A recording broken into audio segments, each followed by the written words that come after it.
여러분에게 봉독해드린 하나님 말씀 사무엘하서 9장 1절부터 13절에 있는 말씀을 통해서 은혜가 쫓아왔다라고 하는 제목으로 함께 은혜 나누기를 원합니다. 먼저 기도하겠습니다. 살아계신 아버지 하나님, 오늘도 살아계신 하나님을 예배하기 위해 우리가 이렇게 모였습니다. 하나님, 여기 임재해 주시옵소서. 말씀을 통해 영혼들을 만나 주시옵소서. 아버지 하나님, 그리고 참 예배, 하나님 기뻐 받으실 예배를 드리게 하시고, 저들이 돌아갈 때 하나님이 내 인생을 쫓아오셔서 이렇게 축복하셨다고 쫓아오신 주님의 은혜를 고백할 수 있도록 도와주옵소서.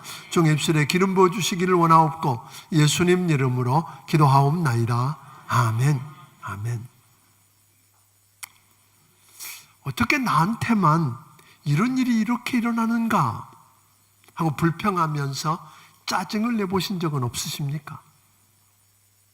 아님, 왜 이런 과분한 일들이 계속해서 내게 주어지느냐고 어쩔 줄 몰라 해보고, 하나님의 은혜가 내게 쫓아오다니는, 하나님의 은혜가 쫓아오는 것을 경험하면서 어쩔 줄 몰라 해봤던 그런 경험이 있습니까? 그리고 어떻게 해야 넘치는 그 복을 받을 수 있고 과분한 은혜를 체험할 수 있는지 잘 모르겠다 하는 분 계시는가요? 오늘 티마스의 하용록 회장과 그리고 다윗에게 넘치게 임했던 은혜를 보면서 어떻게 우리 삶 속에서 특별하게 임하는 은혜가 쫓아오는 복된 삶을 살 수 있는지 함께 살펴보면서 은혜를 나누게 되기를 주의 이름으로 축원합니다.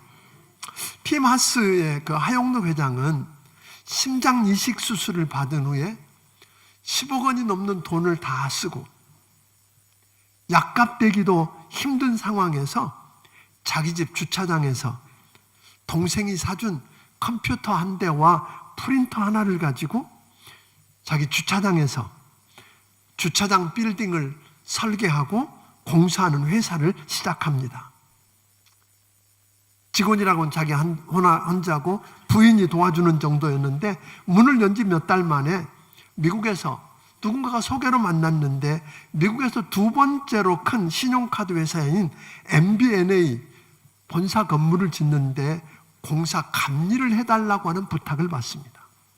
그래서 나는 심장 이식 수술을 하고 얼마 되지 않은 사람이라 내가 직접은 못하고 우리 직원을 통해서 해보겠노라고 하는 이야기를 했는데도, 그리고 우리 회사는 이웃을 돕기 위해 존재한다고 하는 목표를 가지고 시작한 조그만 회사라고 이야기했는데 그 회사에게 일을 맡깁니다. 그런데 그 일을 맡고 최선을 다해서 마치자 그 본사의 큰 규모의 건물을 설계하는 제안을 하면서 필요한 비용은 알아서 청구하고 청구하는 대로 주겠다고 하는 파격적인 이야기를 듣게 됩니다. 이렇게 해서 그 MBNA 회사에 5개의 프로젝트를 맡아서 해냅니다. 그리고 그 다음은 자기를 수술했던 심장 수술을 이식 수술했던 아이젠 박사가 펜실베니아 대학에서 오늘 그 대학병원에서 템플 대학병원으로 옮겼는데, 그 병원장과 합의를 했다면서 당신 보험도 다 쓰고 없고 돈도 없는 줄 안다며 템플 대학 병원에 와서 치료를 하라고 그럽니다. 믿기지 않아서 가서 그 병원장을 만났더니 병원장이 사실이라고 이야기하길래, 그러면 내가 조그만 사업을 하나 시작해서 이제 병원비를 낼 수 있도록 보험료도 내야 하니까 일을 많이 해야 합니다. 혹 병원에서 건축 설계나 감리가 필요하면 내게 맡겨주십시오 하고 이례적인 인사를 드렸습니다. 그런데 병원장이 직원에게, 팀에게 일을 좀 주세요 라고 이야기하더니, 그때부터 소규모 몇 개 일이 들어오더니 1700대를 주차할 수 있는 어마어마한 주차 빌딩을 설계할 수 있느냐고, 그 일을 맡아 지을 수 있겠느냐고 부탁을 합니다. 이렇게 작은 회사가 MBNA 같은 큰 회사의 프로젝트를 해내고 템플 대학병원에 대규모 주차 빌딩을 설계하고 일한다는 소문이 나니까 이 회사 믿을만하네? 그러더니 큰 프로젝트들이 물밑을 몰려듭니다. 이렇게 해서 이 티마스라고 하는 회사는 지금 미국에서 소위 주차장 빌딩을 설계하는 회사 5손가락 안에 드는 회사가 되었고, 사람들이 가장 일하고 싶은 회사가 되었다고 합니다. 그리고 지난 2012년에는 오바마 대통령이 지명하고 상원이 인준을 거쳐서 종신직인 국립건축과학원위원이 됩니다. 그리고 2015년에 그가 쓴 P31이라고 하는 책이 베스트셀러가 됩니다. 이 티마스 하용록 회장이 아무리 생각해도 자기에게 부어주는 이 축복, 이 하나님의 은혜를 경험하면서 왜 내게만 이런 놀라운 축복을, 이런 은혜를 내게 부어주시는지, 하나님의 은혜가 자기를 쫓아와서 부어주시는 것 같은 그 은혜를 경험하면서 이유가 무엇일까 하고 생각하기 시작합니다. 한결로는 하나님을 사랑하는 자기가 하나님을 사랑하듯 이웃을 사랑하라는 하나님의 말씀에 순종한 것밖에 없다는 걸 알게 됩니다. 34세에 잘 나가던 그가 심장 빈맥이라고 하는, 심장이 언제 멈출지 모르는, 그래서 종종 혼수상태에 빠지는 그 어려움을 겪다가 1년 6개월 동안 고생하다가 병원에 심장 이식 수술을 하기 위해서 병원에 입원을 합니다. 자기에게 맞는 심장을 받으려고 5개월을 기다리는 끝에 그 담당 아이젠 박사가 들으더니 기뻐하라고, 기쁜 소식이라고, 당신 심장과 똑같이 맞는 심장이 나왔다고, 오늘 밤 이식 수술을 하자고. 그러면서 지나가는 말로 그 아이젠 박사가 이런 말을 던졌어요. 당신 옆방에 어제 들어온 그 여자 환자 아느냐고. 네, 들었다고. 그런데 그 환자는 이틀 이내로 심장 이식 수술을 하지 않으면 죽는다고. 그런데 공교롭게도 당신 심장과 똑같은 심장이라고, 이식 받으려고 하는 심장과. 그런데 그 여자는 그렇게 죽어가지만 당신은 이 심장을 받아서 이식해 살게 됐으니 얼마나 좋으냐고, 오늘 밤 수술하자고. 그렇게 전해주고 나가는 그 아이젠 박사를 팀이 잠깐 기도하다가 그를 불러 세웁니다. 불러 세워서 그런 이야기합니다. 내가 만일 지금 심장 수술을 받지 않으면 얼마나 더 살 수 있나요? 짧게는 한 주, 잘 버티면 한 달입니다. 그 이야기를 듣고 이 티마스 하용록 회장이 그 사에게 이야기합니다. 그 심장 저 여인에게 주세요. 지금 저 여인이 죽어가잖아요. 아이젠 박사가 아니야, 이건 당신 거야, 당신을 위해서 준비된 거고 당신에게 허락된 거니까 아니라고, 그런 걱정하지 말라고 했는데도 도저히 듣지 않고 결국은 그 심장은 그 여인에게 이식되어서 그 여인은 살아납니다. 일주일이 지나자 이 티마스 하용록 회장은 혼수 상태에 빠지게 되고 죽을 고비를 여러 번 겪습니다. 그러는 중에 알코올 중독자에게서 나온 심장이 하나 있었는데, 이것은 통상적으로 너무 상태가 나빠서 이식은 안 하는 거, 버리는 것인데, 공교롭게도 이 사람하고 맞으니까 한번 해보자고 그래서 이식 수술을 합니다. 보통 이식 수술을 하고 나면 병원에 온 사람들이, 이 심장 이식을 하기 위해서 병원에 온 사람들이 자기에게 맞는 심장을 기다리다가 절반은 죽는답니다. 이식 수술을 해도 부작용으로 절반이 또 죽는답니다.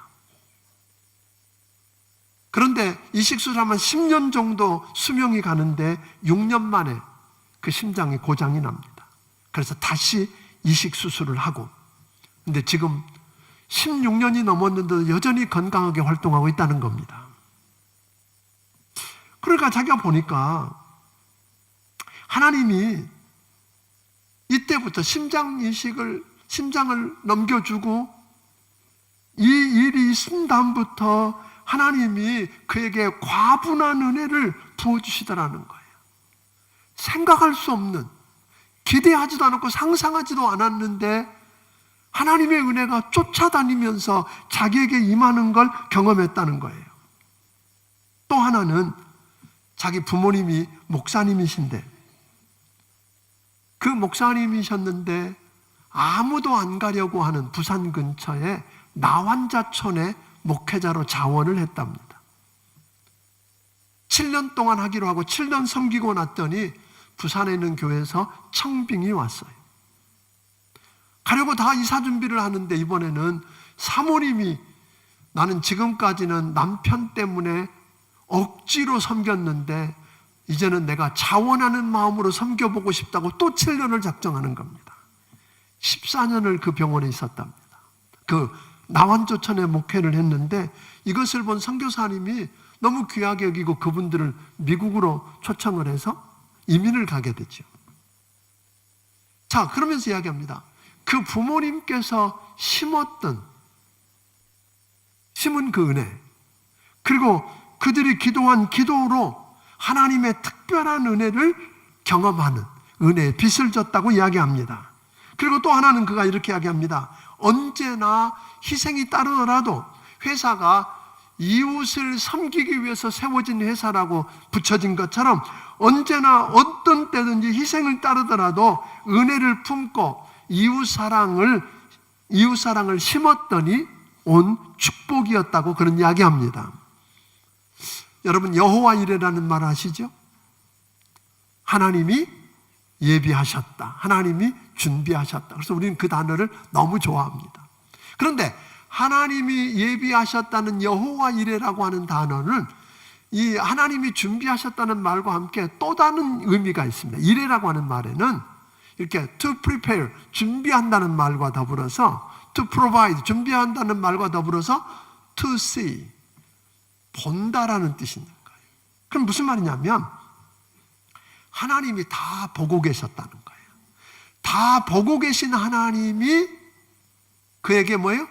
그를 위해서 미리 준비해 놓고 예비해 놓고 그를 쫓아와서 부어주신 은혜, 오늘 이 은혜를 경험했다고 하는 것입니다. 사실 은혜를 이야기해도 은혜라는 말이 우리에게 잘 안 와닿습니다.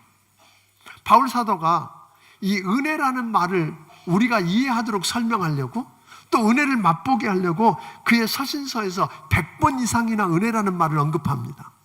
그런데요, 예수님은 은혜라는 단어를 한마디도 안 쓰고 누가복음 15장 탕자의 비유를 통해서 우리에게 은혜가 어떤 것인지를 알게 해주셨습니다.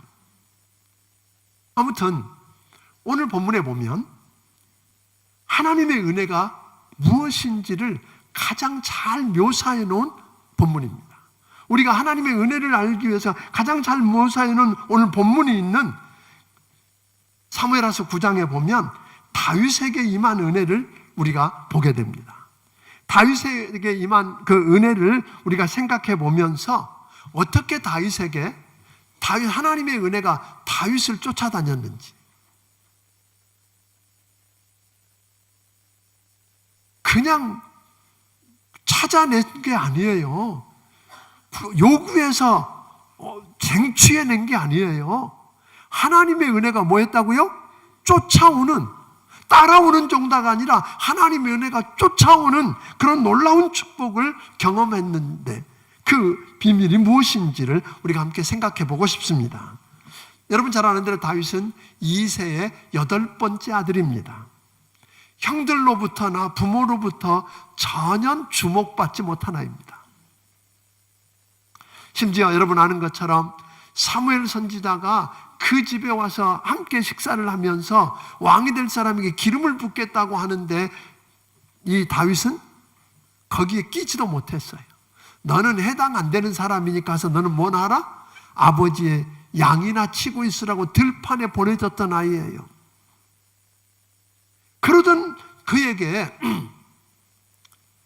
거기 있던 형들이 아니라 굳이 들판에 있는 아이를 불러다가 그에게 기름을 부었다는 거 아니에요. 그래서 왕이 되는 길을 열습니다. 우연일까요? 아버지의 심부름으로 형들이 있는 전쟁터에 갔다가 왕과 장군들이 다 벌벌 떨면서 블레셋의 거인 골리앗 앞에서 어쩔 줄 할 줄 모르고 있는 모습을 봅니다. 그가 하나님을 모욕하고 저주하는 소리를 들으면서 꼼짝 못하고 있는 저들 앞에서 다윗이 벌떡 일어나잖아요. 어떻게 저런 개 같은 이방인이 하나님을 모욕하고 하나님의 군대를 모욕하는가? 갑옷을 주어도 너무 어려서 갑옷이 안 맞아서 갑옷도 못 입고 창칼을 드는 것도 아니고, 그는 하나님을 신뢰하고 하나님의 이름을 부여잡고 물매와 이 물맷돌을 5개를 가지고 그에게 나아가서 그를 쓰러뜨리고 죽여서 그 백성을 구원해내는 축복을 경험합니다. 이게 다윗이 힘이 있어서 한 건가요? 그는 사울의 사위가 되기도 하지만 쫓기는 모진 세월을 보내지만 왕으로 추대되고, 적들과 전쟁을 할 때 가만히 살펴보세요. 다윗이 전쟁하는 방법은 달랐어요. 하나님, 전쟁을 앞두고 올라갈까요? 치러 갈까요? 해야 할까요? 물을 뿐만 아니라 어떻게 할까요? 물었고, 물은 대로 하나님이 말씀해 주시면 그대로 하면, 여러분, 성경은 그렇게 이야기합니다. 그가 뭐 하는 것마다 그대로 했더니 이기게 하셨다. 하는 전쟁마다 이기게 하시는 하나님의 은혜를, 특별한 은혜를 경험합니다. 그래서 그는 하나님이 그 백성들이 살도록 약속한 땅을 다 차지하고 주변 나라들을 정복해서 조공을 바치게 하고 나라를 부유케 하고 강성하게 했습니다. 다윗의 인생을 가만히 뒤돌아보면 하나님의 은혜가 그냥 따라가는 정도가 아니라 뭐라고 그랬다고요? 하나님의 은혜가 쫓아가는 것 같습니다. 하나님께서 그의 생애를 쫓아다니면서 은혜를 베푸시는 것 같고, 어떻게 보면 편애하는 것 같습니다. 심지어 그가 간음을 하고 오늘 살인을 했어도 끝내버리시는 게 아니라, 그가 철저하게 하나님 앞에 통곡하며 울며 회개하고 돌아섰을 때 용서하시고 은혜 베푸시는 걸 보게 됩니다. 가장 극적인 건 이런 거잖아요. 그 다윗이 죽은 다음입니다. 다윗이 죽은 다음에 그 아들이 왕이 되고 아들의 아들들이 왕으로 이어갈 때에 그들이 잘못 살고 하나님을 떠나서 우상을 숭배하고 범죄해서 하나님이 그들을 심판하고 멸하기로 작정했을 때 하나님 뭐라고 말씀하셨어요? 당연히 멸하고 쓸어버려야 하는데 하나님이 저들을 멸하시기를 기뻐하지 않으셨다. 이유는 뭐라고 그랬어요? 누구 때문에? 다윗을 생각하사. 이게 하나님이 그에게 쫓아다니는 은혜였습니다. 여러분, 이렇게 다윗을 쫓아다니는 하나님의 은혜를 도대체 무엇으로 설명할 수 있을까요? 하나님이 다윗을 편애하는 것 같이 이렇게 하는 그 놀라운 은혜를 도대체 어떻게 설명할 수 있을까요? 다윗은 은혜를 알았고 은혜 베풀 줄 아는 사람이었습니다. 오늘 본문 9장 1절을 함께 읽어보겠습니다. 같이 읽습니다. 시작. 다윗이 이르되 사울 집에 아직도 남은 사람이 있느냐? 내가 요나단으로 말미암아 그 사람에게 은총을 베풀리라 하니라. 그러니까 다윗이 모든 적들을 다 쫓아내고 하나님이 정해주신 그 땅을 다 차지하고 점령하고 오늘 자기의 왕권이 확고하게 되어 있어요. 그 인생에 전성기를 구가하는 힘이 있을 그때, 그 말이거든요. 그때의 과거를 생각하기 시작합니다. 자신이 시험을 당했고 고난당했던 날들을 생각하고 돌이켜보면서 이런 이야기를 합니다. 사울의 집에 아직 남아있는 자가 있느냐? 얼핏 들으면 무슨 이야기 하는 것 같아요? 이제 드디어 올 것이 왔구나 그런 거잖아요. 그 고생하고 그렇게 괴롭히던 사울, 이제 드디어 사울이 칼을 빼들고 보복하고 복수하려는가 보다. 그런데 그게 아니라 다시 사울이 뭐라고 말합니까? 보복하겠다는 게 아니라 힘이 있는 그때에 그는 뭘 이야기합니까? 내가 요나단 때문에, 그와 함께한 그 언약 때문에, 요나단 때문에 남은 사람들에게 은총을 베풀리라. 멋있는 이야기잖아요. 그랬더니 사울의 재산을 관리하고 호시탐탐 그거를 자기 것으로 삼으려고 꿈꾸고 있던 시바라고 하는 종이 다윗에게 나타나서 이야기를 하는 게 오늘 3절 4절입니다. 같이 읽어보겠습니다. 시작. 왕이 이르되 사울의 집에 아직도 남은 사람이 없느냐? 내가 그 사람에게 하나님의 은총을 베풀고자 하노라 하니 시바가 왕께 이르되 요나단의 아들 하나가 있는데 다리 저는 잔이이다 하니라. 왕이 그에게 말하되 그가 어디 있느냐 하니 시바가 왕께 이르되 로바의 아들 마길 집에 있나이다 하니라.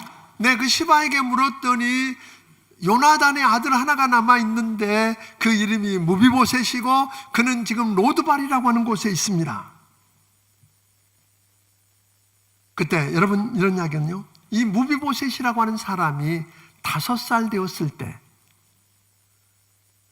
자기 할아버지 사울왕과 세자였던 자기 아버지 요나단이 전쟁터에 나가서 죽었다는 이야기를 듣습니다.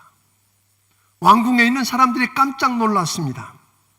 그 소식 앞에서 그들이 죽었다면, 사울이 죽고 요나단이 죽었다면 다음 왕의 계승자는 누굽니까? 무비보셋입니다. 그러니까 왕을 계승할 자라는 말은 다윗의 경쟁자라는 말이니까 다윗이 반드시 죽일 거다.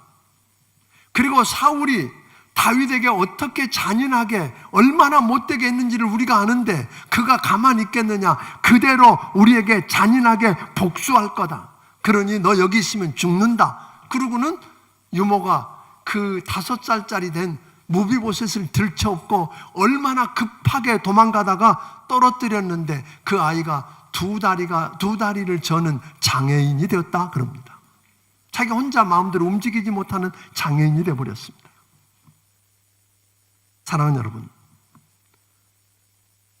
멀리 도망가서 두려움에 떨며 노드발이 어떤 곳이죠? 노드발이라고 하는 말은 뜻은 메마른 땅이라는 의미입니다. 그 말은 공허하고 만족이 없다 그런 뜻입니다. 우리가 하나님을 멀리 떠나서 두려움 속에 살며 다윗이 아니었으면 내가 왕이 될 텐데 하고 반항심을 키워가는 그 무비보셋의 마음은 공허하고 만족이 없는 메마른 땅이었을 것입니다. 마찬가지입니다. 하나님을 멀리 떠나서 두려움 속에서 반항심을 키우고 사는 여러분과 내게 찾아올 수 있는 것은 로드발입니다. 메마르고 그래서 공허하고 만족이 없는 그런 곳에서 거칠고 메마른 인생을 살 수밖에 없더라는 겁니다. 그런 그에게 왕이 그를 데려오라 그럽니다. 왕의 부름을 받았던 무비보셋이 어떻게 생각했어요? 드디어 올 것이 왔구나. 이젠 죽었다. 그런 거 아니겠어요? 왜? 왕의 마음을 모르니까 두려움에 떨며 와서 당신의 종이라고 엎드립니다. 은혜가 아니면 해결될 방법이 없는 사건입니다. 여러분, 무비보셋이 누굽니까? 원수의 자녀 아닙니까? 그럼 내버려 두면 후환이 두렵잖아요. 그를 중심으로 반역이 일어날지도 모른다고 하는 생각이 드는 사람이 살아날 길이 없는데 7절에 다윗은 이렇게 대합니다. 7절을 읽습니다. 시작. 다윗이 그에게 이르되 무서워하지 말라. 내가 반드시 내 아버지 요나단으로 말미암아 내게 은총을 베풀리라. 내가 내 할아버지 사울의 모든 밭을 다 내게 도로 주겠고 또 너는 항상 내 상에서 떡을 먹을지니라 하니. 여러분, 다윗이 그 요나단을 물론 당연히 죽어야 할 자인데 용납합니다. 왜요? 내 아버지 요나단 때문에, 너 때문이 아니라, 네가 한 일 때문이 아니라 요나단 때문에 반드시 은총을 베풀리라. 무서워하지 말아라. 우리가 한 일을 보면 당연히 심판받고 죽어서 지옥 가야 합니다. 은혜가 아니면 살 길이 없는 여러분과 내게 우리 주님은 말씀합니다. 하나님의 아들 예수님 때문에, 그분이 십자가에서 한 일 때문에 예수 믿고 그에게 피한 우리를 용납하시고 반드시 은총을 베풀리라. 아멘. 어떤 은총을 베푼다고 하셨습니까? 7절에 보니까 이렇게 이야기합니다. 오늘 7절은 이야기하기를 내가 내 할아버지 사울의 모든 밭을 내게 도로 주겠고 사울 왕이 가졌던 재산이라면 누구 것이에요? 다윗 왕 겁니다. 그런데 그에게 모든 재산을 할아버지의 모든 그 할아버지 사울 왕의 모든 재산을 너에게 주겠다. 여러분, 두렵고 두려움 속에서 반항심을 가지고 로드발 같은 삶을 살고 있는 여러분, 만족과 공허함 속에서 만족함이 없고 공허함밖에 없는 메마른 삶을 살고 있는 여러분과 내가 하나님의 부르심 앞에 순종하고 나와 엎드리면 우리를 상관하지 않고 아들 예수 때문에 용납해 주시겠답니다. 그냥 용납해 주고 구원해 주는 정도가 아니라 풍성하게 주시겠답니다. 그래서 그 무비보셋에게 왕의 어마어마한 넓은 땅과 비옥한 땅을 돌려줍니다. 그런데 솔직히 보세요. 두 발을 움직이지 못하는 장애인이 그 넓은 땅을 주면 어떻게 하라는 말입니까? 오늘 9절 10절을 보니까 다윗은 이렇게 이야기합니다. 그 시바, 다 사울의 종이었던 그 시바와 그 아들도 많고 종들도 많은 그를 내 종으로 주겠다는 거예요. 그래서 그가 섬겨서 너를 도울 거라는 거죠. 아멘? 우리 하나님은 여기까지 배려하십니다. 아멘? 그 하나님의 은혜를 생각해 보면 다윗을 쫓아오는 하나님의 은혜는 그냥 용납해주고 그냥 구원해주는 정도가 아니라 풍성하게 주는데, 그냥 풍성한 아니라 그 모든 걸 누릴 수 있게 하시는 하나님. 근데 거기다 하나 곁들여서 우리 주님이 한 번 더 이야기를 하십니다. 7절 하반절에 이렇게 이야기하잖아요. 너는 항상 내 상에서 떡을 먹을지니라. 아멘. 어디서 먹는다고요? 내 상에서 먹는다는 거예요. 기가 막힌 일이잖아요. 그 말은 뭐죠? 원수의 자녀가, 죽어야 할 원수의 자녀가 아니라 내 아들처럼 왕의 식탁에 먹는 사람이 누구예요? 왕자가 아니던가요? 내가 왕자처럼 내 식탁에서, 귀한 사람들처럼 내 식탁에서 나와 함께 먹을 거다 하는 이야기죠. 그분과 함께 누리는 축복을 줍니다. 근데 그걸로 끝나죠. 이 말이에요. 그가 내 식탁에 앉는다는 말의 의미는 얼마나 중요한 의미가 있느냐면, 다리를 저는 그가 식탁에 앉으면 어찌 될까요? 물론 저는 다리, 그가 두려움에 떨면서 도망가다가 그리고 반항심을 살다가 두 다리를 못 쓰는 것은 도나간 죄의 흔적이지만, 그를 육체적으로 고쳐주지 않았지만 그의 수치와 부끄러움을 감춰주셨습니다. 아멘. 그리고 왕의 아들처럼 누리는 축복을 주시는 하나님, 이 하나님을 붙드시기를 주의 이름으로 축원합니다. 그러니까 우리도 마찬가지입니다. 우리가 정말 하나님을 떠나서 두려움 속에서 반항심을 키우며 오늘 메마른, 그래서 만족함이 없고 우리 안에 참 평안이 없는 공허한 그런 인생을 살고 있다면, 하나님이 부르시는 부르심을 듣고 주님 앞에 나오기를 주의 이름으로 축원합니다. 죽이려고 부르시는 건 아닙니다. 오늘 여러분에게 예수님 때문에 은총을 베풀고 싶으셔서 오라고 하십니다. 오면 용납해 주실 것입니다. 용서해 주실 겁니다. 구원해 주실 것입니다. 그리고 풍성하게 주실 것입니다. 여러분의 수치와 연약함을 다 감추고 다듬어 담당하시고 오늘 여러분을 하나님의 아들과 딸처럼 대하시며 살게 하실 것입니다. 그렇게 돌아왔어요. 그런데 이 무비보셋은 그 은혜를 누리는데 은혜를 아는 사람이었어요. 여러분들이 사무엘하서 19장 24절에 보면 누가 다윗이 아들 압살롬의 반역을 일으키니까 도망갔다가 돌아오는 장면을 나중에 보게 돼요. 압살롬이 죽은 다음에. 그때 다윗이 따라오지 못했던, 왜냐하면 시바의 방해로 혼자 움직일 수 없었던 그가 다윗을 따라가고 싶었는데 못 따라갔는데 왕은 오해했어요. 왜냐하면 시바 때문에. 너 왜 여기 있었느냐? 그랬더니 이 압살롬이 이렇게 이야기합니다. 저는요, 왕이 떠난 날부터 평안히 돌아오는 날까지 내 발을 맵시내지 아니하고 수염을 깎지 아니하고 옷을 빨지 않고 내 주인의 고난에 동참했습니다. 은혜를 아는 사람이 하는 일입니다. 은혜를 알면 주님의 그 일에, 주님의 사역에, 주님의 고난에 동참하기를 주의 이름으로 축원합니다. 뿐만 아니라 그 말을 듣자 왕이 이야기합니다. 그러면 너 밭을 시바와 나눠라. 다 주세요. 포기할 수 있습니다. 왜? 나는 그 밭이 중요한 게 아니라 왕이 돌아와서 왕과 함께만 있을 수 있으면. 아멘. 오늘 여러분과 내가 무엇을 얼마나 소유했느냐의 문제가 아니라 은혜를 아는 사람은 주님만 있으면. 믿습니까? 오늘 그 은혜, 그래서 하나님만 있으면 하는 은혜를 아는 신앙이 여러분에게도 회복되기를 주의 이름으로 축원합니다. 이것은 하나님의 은혜가 무엇인지를 가장 잘 보여주는 본문입니다. 이렇게 다윗은 은혜를 베풀므로 하나님의 은혜를 경험했습니다. 다윗이, 여러분 좀 더 구체적으로 보면 다윗이요, 사울 왕이 3,000명의 수색대를 데리고 쫓아다닐 때예요. 집요하게 쫓아다녀요. 죄도 없는데. 그때 결정적으로 다윗이 사울을 죽일 수 있는 기회가 2번 오잖아요. 옆에 있는 사람들이 이야기합니다. 어쩌면 이것은 하나님이 당신에게 주신 기회입니다. 당신이 손댈 필요도 없고 우리가 죽이겠다고 나섭니다. 근데 다윗은 말렸습니다. 하나님께서 기름 부은 종인데 그가 잘못했다면 하나님이 하나님의 때에 하나님의 방법으로 해결할 것이니까 아니야 하고 거절. 바보입니다.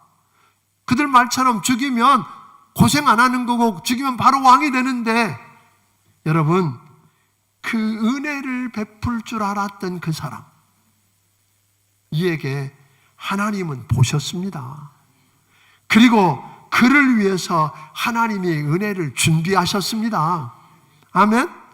그리고 그 은혜가 쫓아다니는 걸 경험하게 하셨다고 하는 것입니다. 뿐만 아니라 다윗을 들여다보니까 다윗은 그렇게 이야기합니다. 여호와는 나의 목자시니 내게 부족함이 없도다. 하나님을 목자로 삼았습니다. 자기는 양 같은 사람이지만 하나님이 목자가 되면 나는 걱정 없습니다. 사망의 음침한 골짜기로 다녀도 나는 두렵지 않습니다.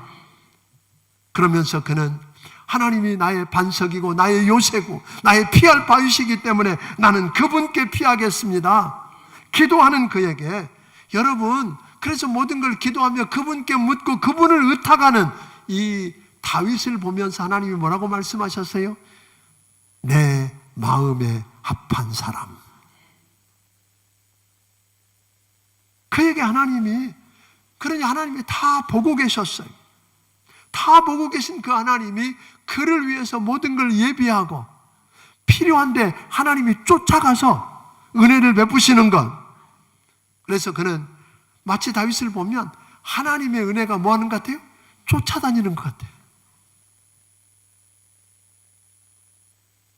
사랑하는 여러분, 이제 2017년을 마무리하면서 한번 우리 들여다보면 어떤가요? 여러분 가운데 혹 왜 내게만 이런 일이 있는지 모르겠어.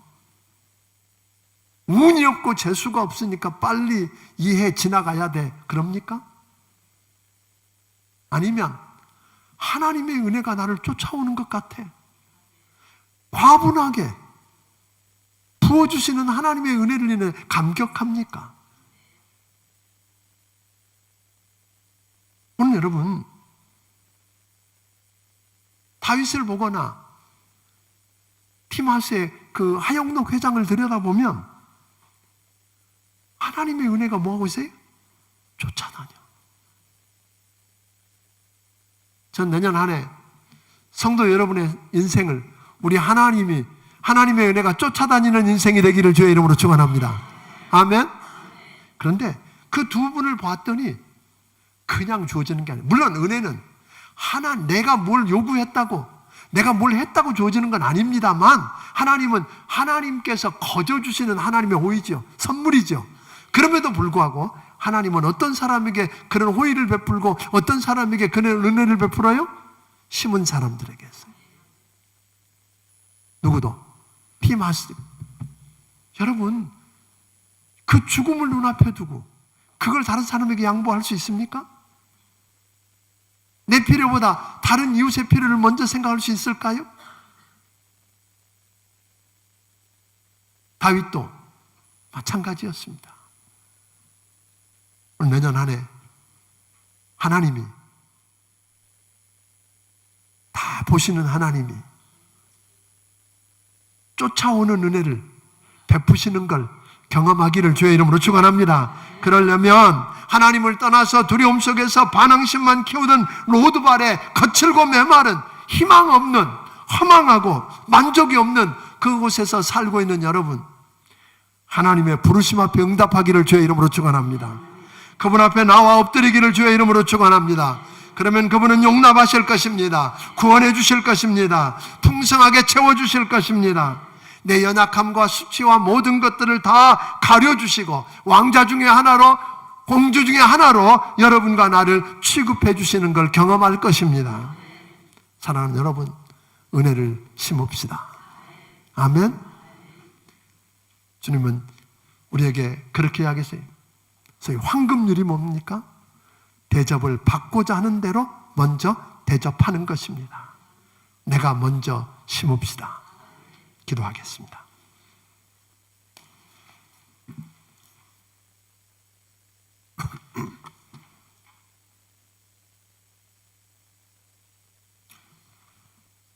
오늘 시간에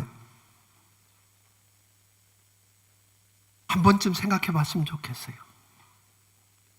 내 인생이 어느 지점에 있는지, 왜 내게 이런 일만 생기느냐고 불평하는 자리인지, 과분하게 내게 부어주는 하나님의 은혜 때문에 어찌할 줄을 모르는 삶인지, 왜 그런지, 하나님 아버지 축복해 주옵소서. 하나님 앞에 나와 엎드려서 하나님이 용납해 주는 걸 경험하고 이제 은혜를 심는 자가 되게 하여 주옵소서. 하나님 아버지, 오늘 시간에 사랑하는 주의 백성들이 아버지 앞에 머리를 숙였습니다. 하나님의 은혜가 아니면, 은혜 없이는 살 수가 없습니다. 다윗을 향해서, 하영록 회장을 향해서 쫓아다니시던 하나님의 은혜가 우리에게도 필요합니다. 하나님, 그 은혜를 경험하게 하여 주시옵소서. 저들처럼 그 은혜를 심게 하여 주시옵소서. 하나님, 모든 걸 보고 계시는 하나님이 예비하시고 준비하셨다가 쫓아와 채워주시는 그 은혜를 우리 성도들이 경험하게 하여 주시옵소서. 주신 은혜가 너무 크고 감사해서 하나님 아버지께서 주신 것 가운데 10의 1조와 감사의 물과 선견금과 주일원금과 건축의 물을 아버지 앞에 드립니다. 아버지 앞에 심습니다. 주여 받아 주시옵소서. 저들을 축복해 주시되 하나님 아버지 앞에 그 짐을 들고 나와 엎드리게 하옵소서. 저들을 용납해 주시고 아버지 하나님 저들을 축복하여 주시고 아버지 하나님 모든 수치와 모든 걸 감싸 주실 뿐 아니라 아들 중에 하나로 취급하시는 하나님의 은혜를 경험하게 하여 주시옵소서. 저들 평생을 쫓아다니시는 하나님의 은혜를 경험하게 하여 주시옵소서. 예수님 이름으로 기도하옵나이다. 아멘. 말씀을 기가심 찬양드리며 준비하신 예물을 하나님 앞에 드리길 원합니다.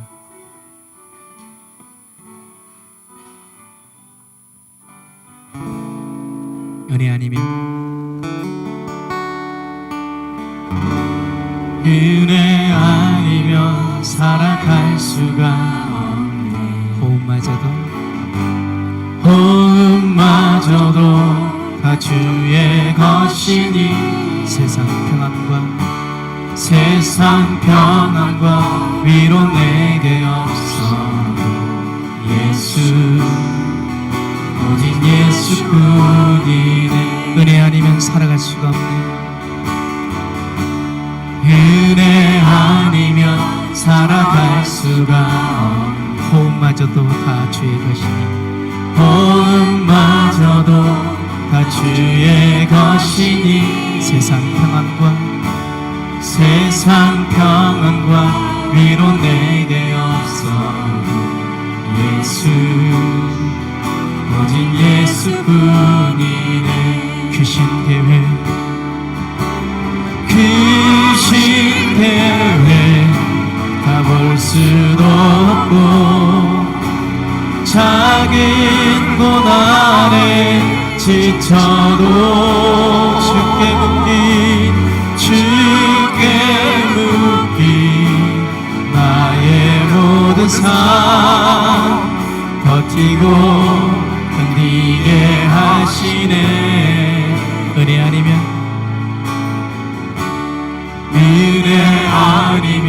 살아갈 수가 없네.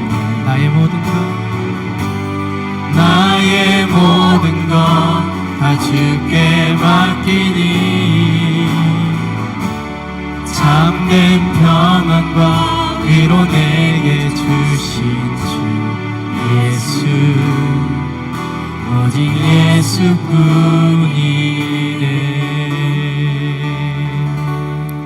이제는 우리 주 예수 그리스도의 크신 은혜와 하나님 아버지의 무한하신 사랑과 성령님의 감화 감동하시고 역사하시며 교통하심이 다윗처럼